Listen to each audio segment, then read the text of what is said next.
Tiga hal ini, ayu ta'afala yu'so, taat tidak maksiat, ayushkaro fala yukfar, syukur tidak kufur, ayuzkaro fala yunsa, ingat tidak lupa. Ada pada diri seseorang, layaklah dia disebut takwa. 102 Ali Imran 102, bukan 201 Bu ya, 102. Baik, taat, apa itu taat? Melaksanakan perintah Allah dan meninggalkan larangan Allah, itu taat. Maksiat, meninggalkan perintah Allah dan melanggar larangan Allah, sebaliknya itu maksiat. Hari ini kita susah untuk tidak maksiat sehari pun, sekalipun dalam sehari. Bisa tidak maksiat sehari sedikit saja? Tidak bisa Bapak Ibu ya, susah sekali. Saya buka HP, buka Instagram, astagfirullahaladzim, tuh kan. Padahal udah baca Quran, udah tilawah, udah nangis tadi baca tilawahnya, apalagi surat Qaf ya, yang tentang siksa neraka itu. Ya Allah, nangis ketika baca. Ada WA, oh iya, saya buka WA-nya, iklan muncul, astagfirullah, tapi gelis katanya. Tahu kan? Susah kita untuk sedikit saja tidak maksiat. Ajazil, iblis nggak pernah maksiat tuh selama puluhan ribu tahun nggak pernah maksiat sedikit pun. Maksiat yang pertama nggak mau sujud sama Nabi Adam, disebut iblis. Lah kita,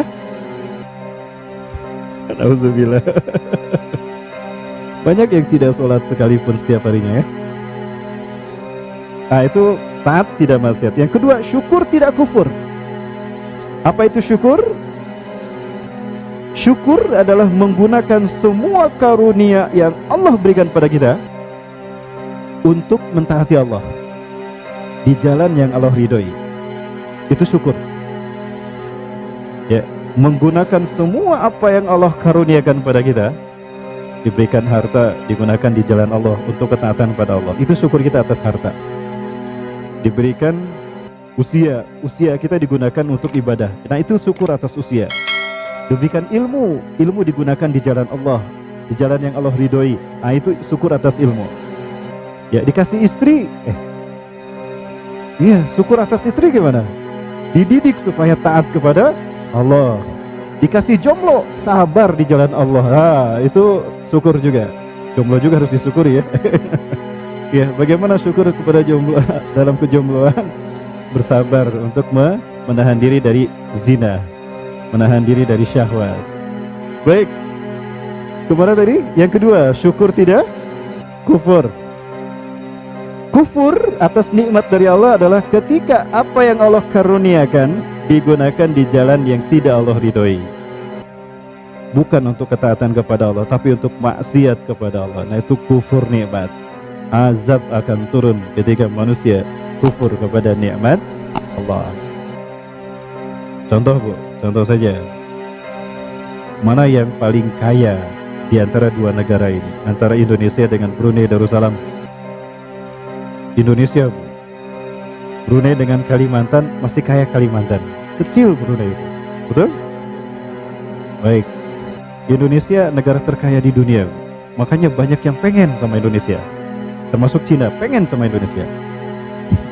Keceletot saya. Indonesia punya 7 kekayaan yang tidak dimiliki negara lain sekaligus nih 7.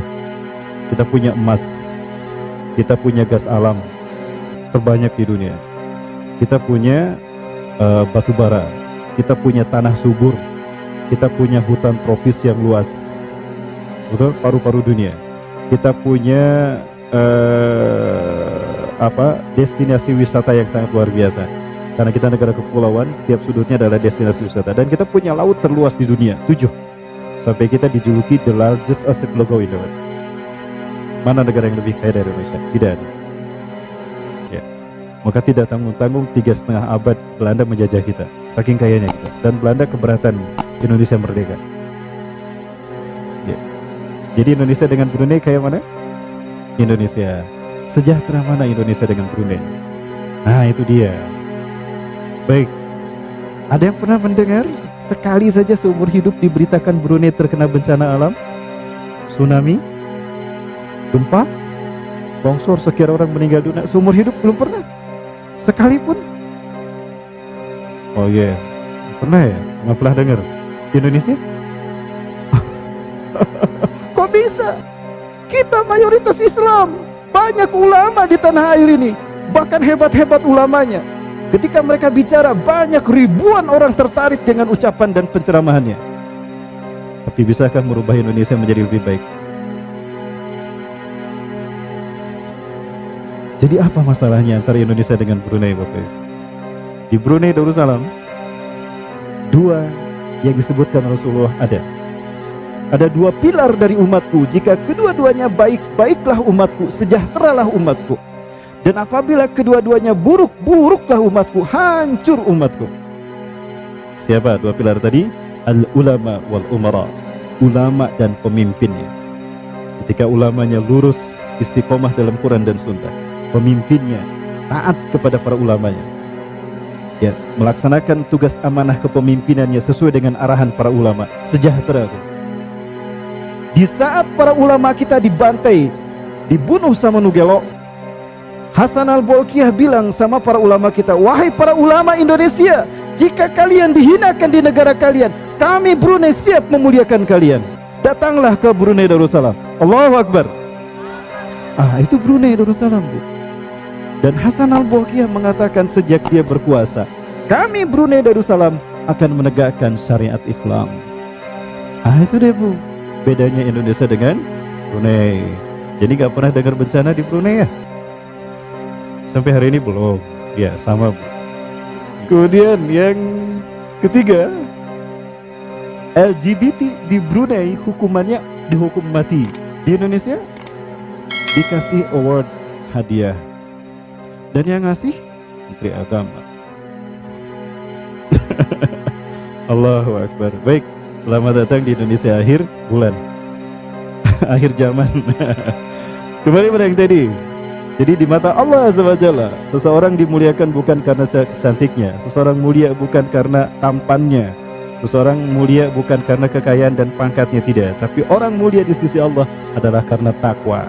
Takwa yang memiliki tiga unsur tadi. Taat tidak maksiat, syukur tidak kufur, ingat tidak lupa. Dan ingat ini adalah ruh zikir kepada Allah, adalah ruh dari segala amal ibadah kita. Bagaimana kita taat kalau kita tidak ingat sama Allah? Betul? Bagaimana kita akan syukur pada Allah kalau kita lupa sama Allah? Gak mungkin. Jadi tiga hal ini integral pada diri seseorang yang dikatakan takwa.